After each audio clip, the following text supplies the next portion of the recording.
60 days challenge अब की बार CHO पास series की 60 क्लासेस चैनल पे अपलोड कर दी गई है। तो आप चैनल पे जाके ये क्लासेस देखिए जो कि MP CHO 2023-24 के सिलेबस के अकॉर्डिंग अपलोड की गई है। तो आप चैनल पे जाकर ये क्लासेस देख सकते हैं।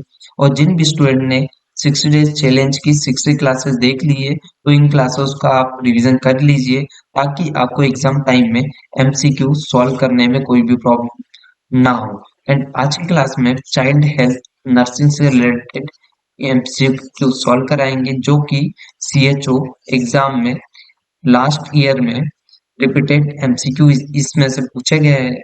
तो आप इस क्लास में लास्ट तक बने रहिए ताकि आपको सारे MCQ क्लियर हो सके।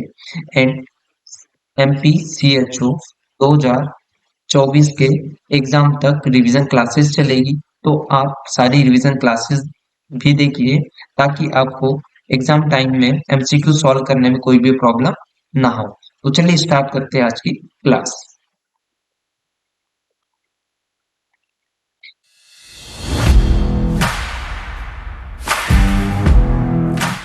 फर्स्ट MCQ देख लेते हैं आज की क्लास का। Newborn reflexes which are present at birth and remain unchanged throughout adulthood। इसमें बोला गया है कि न्यूबॉर्न जो है इसमें रिफ्लेक्सेस प्रेजेंट रहते कब एट बर्थ में और वो एडल्टहुड में भी अनचेंज्ड रहता है। तो वो कौन से रिफ्लेक्सेस है? तो इसका राइट आंसर आप कमेंट बॉक्स में कमेंट करके बताइए कि इसका राइट आंसर क्या रहने वाला है। जो रिफ्लेक्सेस होते हैं ये क्या होता है? ये रिस्पॉन्स करते हैं, response against against stimulus stimulus. ये जो रिफ्लेक्सेस होते हैं ये क्या होते हैं? ये रिस्पॉन्स करते हैं किसी भी स्टिमुलस के अगेंस्ट में, उसे क्या कहते हैं? रिफ्लेक्सेस कहते हैं। तो देख लेते हैं इसका राइट आंसर क्या रहने वाला है। ऐसे रिफ्लेक्सेस इसमें पूछा गया जो न्यू बॉर्न में एट बर्थ भी प्रेजेंट रहते हैं एंड एडल्टहुड में भी ये अनचेंज रहते हैं। तो इसका राइट आंसर हम देख लेते हैं।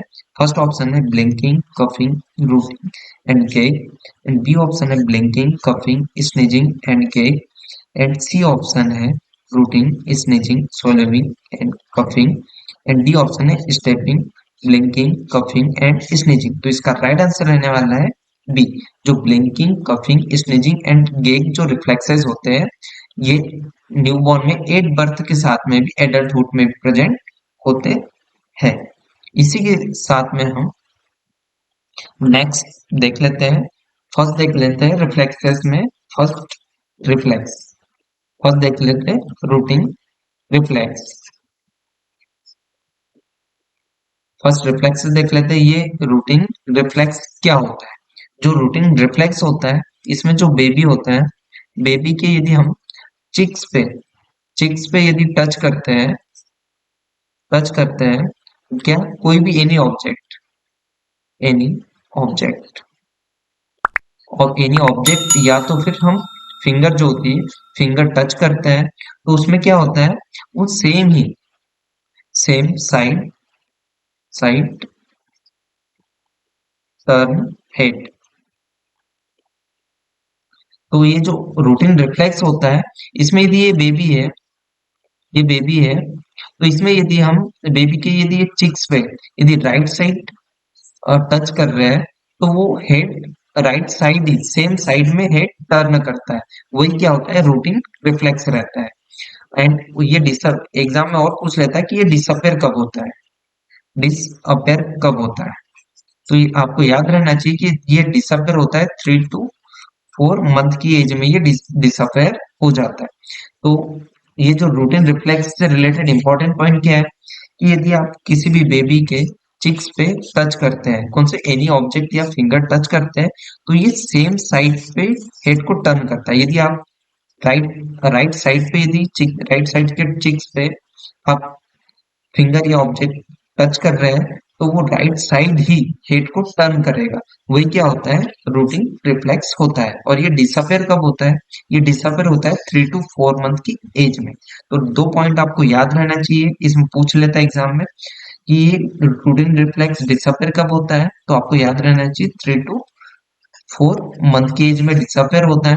एंड यदि आपको पूछे कि जो रूटीन रिफ्लेक्स है, इसमें यदि कोई बेबी है उसके चिक्स पे हम टच कर रहे हैं, तो वो हेड किस साइड टर्न करेगा? तो आपको याद बताना है कि सेम ही साइड पे वो हेड को टर्न करता है।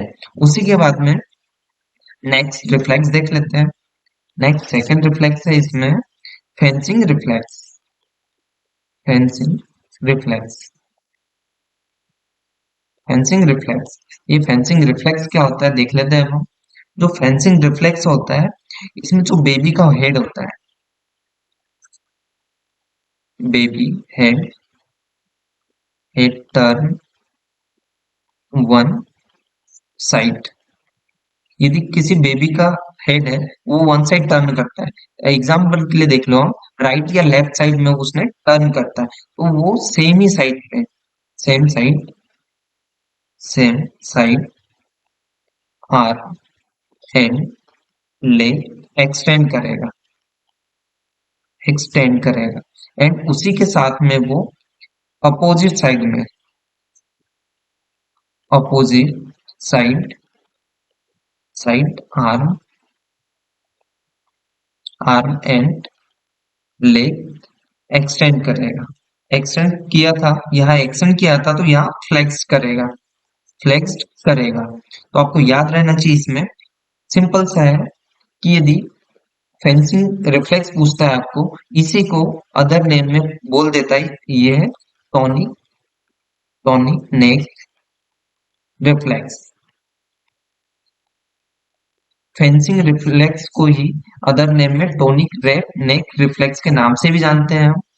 और यदि आपको पूछ ले एग्जाम में कि टोनिक नेक रिफ्लेक्स क्या होता है, तो जिसमें जो बेबी का जो हेड होता है टर्न वन साइड रहता है, यदि टर्न वन साइड यदि वो टर्न करता है, यदि राइट साइड उसने टर्न किया है, तो उसमें सेम साइड के जो आर्म एंड लेग्स है वो एक्सटेंड होंगे, और उसी में अपोजिट साइड के जो आर्म एंड लेग्स होंगे वो फ्लेक्स्ड होंगे। तो इसमें क्या हो रहा है कि यदि वो कोई भी बेबी है, वो वन साइड में यदि उसका हेड टर्न कर रहा है, सेम साइड में, सेम साइड में आर्म एंड लेग एक्सटेंड होंगे, और उसी के अपोजिट साइड में जो आर्म एंड लेग्स होंगे वो फ्लेक्स्ड होंगे। क्या हो गए?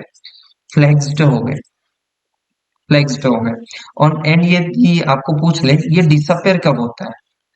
डिसअपेयर, डिसअपेयर कब होता है? तो आपको डिसअपेयर बताना है, ये 3 to 4 मंथ की एज में ये डिसअपेयर हो जाता है। इसी में इंपॉर्टेंट 2 से 3 पॉइंट है क्या, कि डिसअपेयर कब होता है, 3 to 4 मंथ में डिसअपेयर होता है।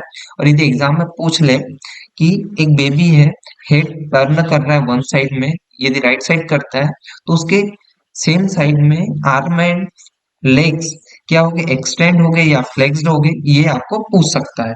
या तो पूछ लेगा अपोजिट साइड में लेग्स है वो फ्लेक्स्ड होते हैं या एक्सटेंड होते हैं, ये एग्जाम में पूछ लेगा। उसी के बाद में नेक्स्ट एमसीक्यू देख लेते हैं अब हम। Reflex response to a sudden loss of support felt by an infant as if he is failing is called as। इसका राइट आंसर आप कमेंट बॉक्स में कमेंट करके बताइए कि इसका राइट आंसर क्या रहने वाला है। तो ए ऑप्शन देखते हैं प्लांटर रिफ्लेक्स, बी ऑप्शन है level reflex, and C option है Moro reflex, and D option है टोनिक नेक रिफ्लेक्स। तो इसमें पूछा गया है कि response, reflex response to sudden loss of support felt by an infant as if he is falling is called as. इसमें बोला गया है कि यदि कोई बेबी है, उसे हम सिटिंग की जो सपोर्ट है, लॉस ऑफ सपोर्ट है, सपोर्ट को लॉस कर देते हैं सडनली, तो वो कौन सा रिफ्लेक्स प्रेजेंट करेगा? तो इसका राइट आंसर रहने वाला है जो ये है मोरो रिफ्लेक्स। यदि कोई भी बेबी है, मोरो रिफ्लेक्स को हम समझ लेते हैं। इसमें हम बेबी को सेमी सेमी सिटिंग पोजीशन में, सेमी सिटिंग पोजीशन में होल्ड करके रखते हैं। कौन से सेमी सिटिंग पोजीशन कौन सी होती है? इसमें 45 का एंगल होता है। इसमें हम क्या 30 डिग्री पे, 30 डिग्री पे फॉल करते हैं, फॉल बैक, बैकवर्ड, क्या करते हैं, सडनली करते हैं। इसमें सडनली लॉस ऑफ सपोर्ट बोला है। इससे हम बेबी को सडनली उसका जो सपोर्ट होते हैं उसे लॉस कर देते हैं। तो वो क्या करता है, तो उसमें जो बेबी होता है वो क्या करता है, एक्सटेंड करता है। एक्सटेंड करता है, एक्सटेंड किसको किसे करता है, ये आर्म, आर्म एंड लेग्स को एक्सटेंड करता है। और क्या है, फ्लेक्स भी करेगा वो, फ्लेक्स भी फ्लेक्स भी करेगा किसे, आर्म और लेग्स को।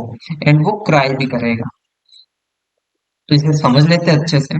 जो मोरो रिफ्लेक्स है, इसमें हम बेबी को सेमी सिटिंग पोजीशन में होल्ड करके रखते हैं, कौन से, 45 के एंगल पे।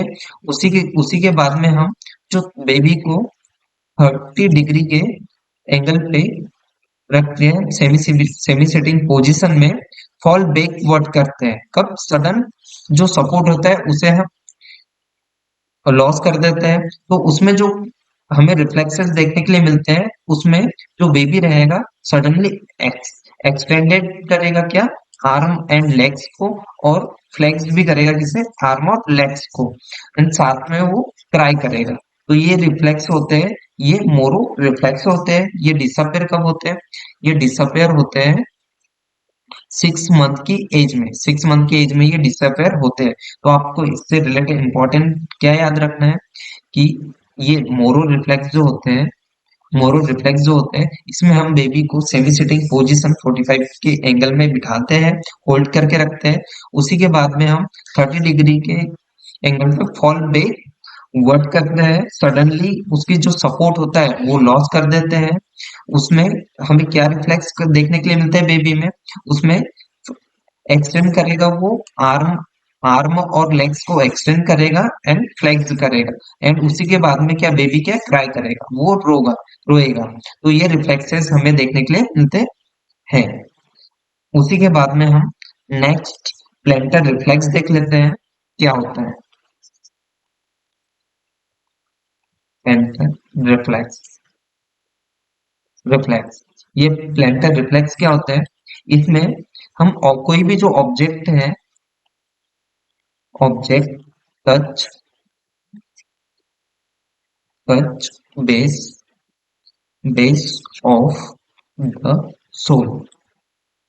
इसमें हम कोई भी ऑब्जेक्ट टच करते कहाँ, बेस ऑफ द सोल के, जो बेबी होता है, बेबी होता है उसके सोल में हम ऑब्जेक्ट को टच करते हैं। उसमें क्या देखने के लिए मिलता है, हमें कौन से क्या देखने के लिए मिलता है, कि जो इन्फंट होता है, इन्फंट होता है, उनकी जो फिंगर रहती है, फिंगर रहती है, कर्ल होती है, curl around, around the object.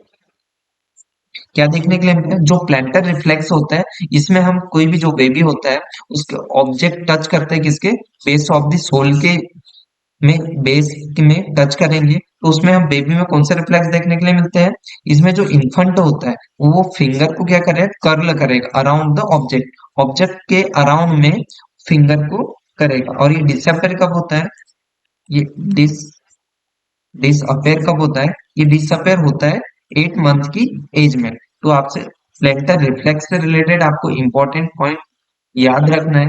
कौन कौन से है प्लेंटर रिफ्लेक्स, इसमें जो बेबी होता है उसके बेस ऑफ द सोल पे हम ऑब्जेक्ट को टच करते हैं।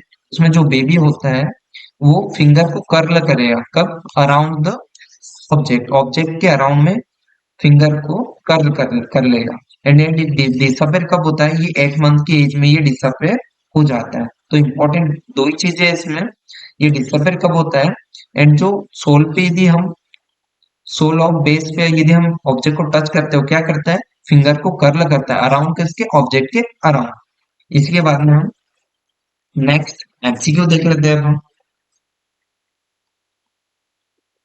इन बेबीज की reflex the movement of greater toys undergoes. इसमें बोला गया है जो बेबी की रिफ्लेक्स है, इसमें जो ग्रेटर टॉयज का मूवमेंट कैसा होता है। तो ऑप्शन देख लेते हैं हम, इसका राइट आंसर क्या रहने वाला है। ए ऑप्शन है dorsi extension, and B option plantar reflection, and D option है dorsi flexion, and D option है प्लैंटर एडक्शन। तो इसका राइट आंसर आप कमेंट बॉक्स में कमेंट करके बताइए कि इसका राइट आंसर क्या रहने वाला है। तो इसका जो राइट आंसर रहेगा हमारा, आप जल्दी से कमेंट बॉक्स में कमेंट करके बताइए कि इसका राइट आंसर क्या रहेगा। इसका राइट आंसर रहेगा सी। सी, ये क्या रहेगा, डॉर्सी फ्लेक्शन रहेगा। तो इसे हम समझ लेते हैं कि ये बेबिन्स की रिफ्लेक्स क्या होते हैं। तो जो बेबिन्स के रिफ्लेक्स होते हैं, ये इसमें क्या करते हैं हम, स्टोकिंग करते हैं, stocking, stocking on lateral aspect of soul of the baby। इसमें जो बेबिन्स के रिफ्लेक्स में है, इसमें हम सोल ऑफ द बेबी के पे स्टॉकिंग करते हैं, क्या थपथपाते हैं। तो उसमें क्या होता है, उसमें हमें देखने के लिए मिलता है कि जो ग्रेटर टॉय है, इसमें ग्रेट टॉय जो है, ग्रेट टॉय जो है डॉर्सी फ्लेक्शन देखने के लिए मिलता है। क्या है, डॉर्सी फ्लेक्शन, डॉर्सी फ्लेक्शन देखने के लिए मिलता है। एंड उसी के बाद में हमें क्या देखने के लिए मिलता है, जो रिमेनिंग फिंगर है, जो उसमें हमें प्लेंटर रिफ्लेक्स जो होते हैं, रिफ्लेक्शन देखने के लिए मिलता है। तो एक इमेज से देख लेते हैं, ये जो बेबी का लेग है,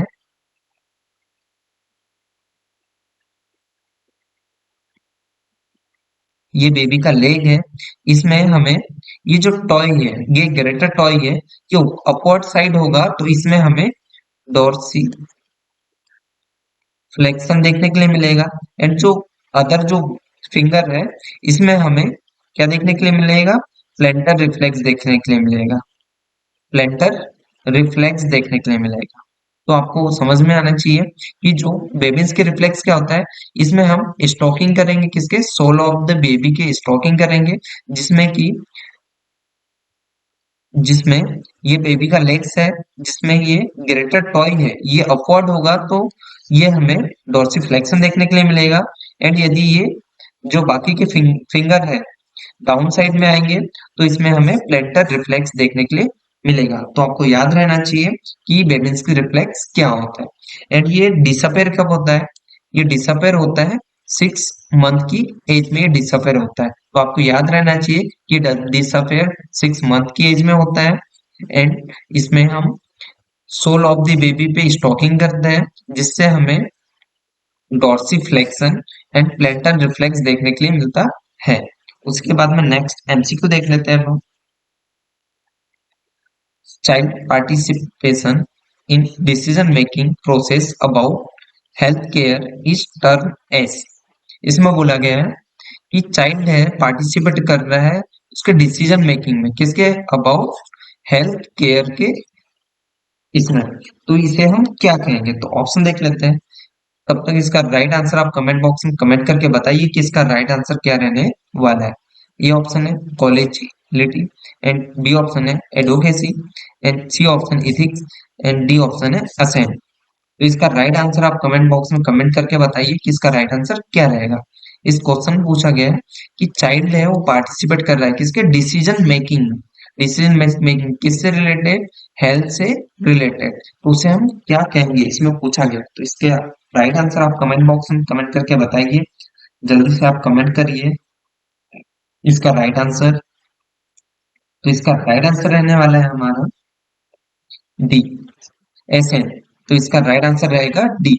ये एग्जाम के एमपीसीएचओ के एग्जाम के अकॉर्डिंग ये इंपॉर्टेंट है, क्योंकि एग्जाम में पूछ लेता है। ऐसे एमसीक्यू एग्जाम में अधिकतर पूछे जाते हैं, तो आपको ऐसे एमसीक्यू क्लियर रहना चाहिए। इसी के बाद नेक्स्ट एमसीक्यू देख लेते हैं हम। The organ of digestive system most commonly involve in cystic fibrosis is.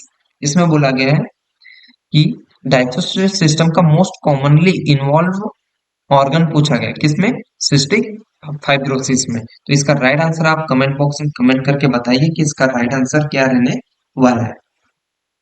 तो इसका जो राइट आंसर देख लेते हैं हम क्या रहेगा। तो ऑप्शन देख लेते हैं, A option pancreas, B option oesophagus, and C option small intestine, and D option है स्टमक।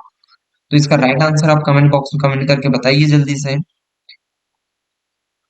इसमें पूछा गया कि जो सिस्टिक फाइब्रोसिस है उसमें डाइजेस्टिव सिस्टम का मोस्ट कॉमनली इन्वॉल्व ऑर्गन पूछा गया है। तो इसका राइट आंसर रहेगा हमारा ए ऑप्शन है पेंक्रियास। तो इसका राइट आंसर रहेगा ए। उसके बाद नेक्स्ट एमसीक्यू देख लेते हैं अब हम। Salty taste fed with kissing the child occur in. इसमें बोला गया है कौन सा ऐसी डिसीज है जिसमें हम चाइल्ड को किसिंग करते हैं तो हमें साल्टी टेस्ट फील होता है। तो ऑप्शन देख लेते हैं इसका राइट आंसर क्या रहने वाला है। इसका राइट आंसर आप कमेंट बॉक्स कमेंट करके बताइए कि इसका राइट आंसर क्या रहने वाला है। ये ऑप्शन है सिस्टिक फाइब्रोसिस, बी ऑप्शन है सेलिक डिसीज,